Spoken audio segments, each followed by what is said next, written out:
Aziz do'stlar, yaqindagina UFC 115 turniri yakunlandi. Uning kechaning asosiy jangida Bilal Muhammad Jack Della Madalenadan o'z kamarini himoya qilish kerak edi va ushbu jang bo'ldi.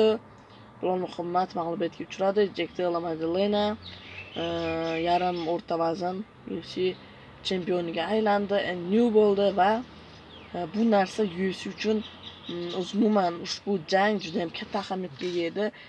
Chunki agarda bu bahsda still bo'lib Bilal Muhammad g'alaba qozonsa, Islom Makhachev o'z vaznida qolib, Ilia Topuria bilan jang o'tkazish kerak edi.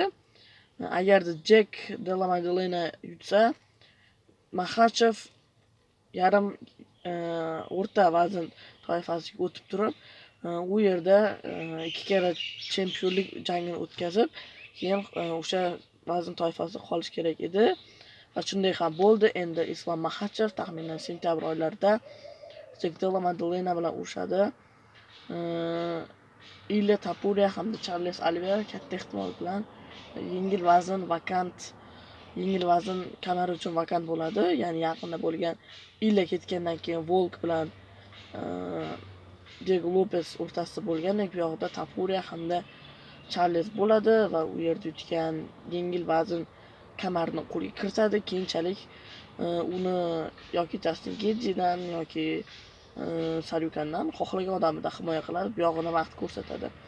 Bilmadim rosti qanaqa bo'ladi bu yoqda vaziyat. Charles Oliveira hamda Ilia Topuria bahsida bilmadim.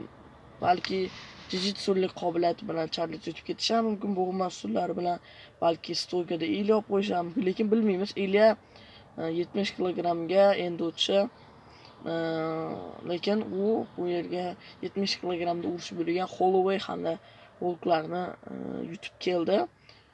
Bu jang qiziq va bu ikkinchi jangga qaraydigan bo'lsak, Islom Makhachev hamda JDM, ya'ni Jack Della Madalena o'rtasidagi bahs. Makhachev 70 kilogramdan 77 ga o'tyapti.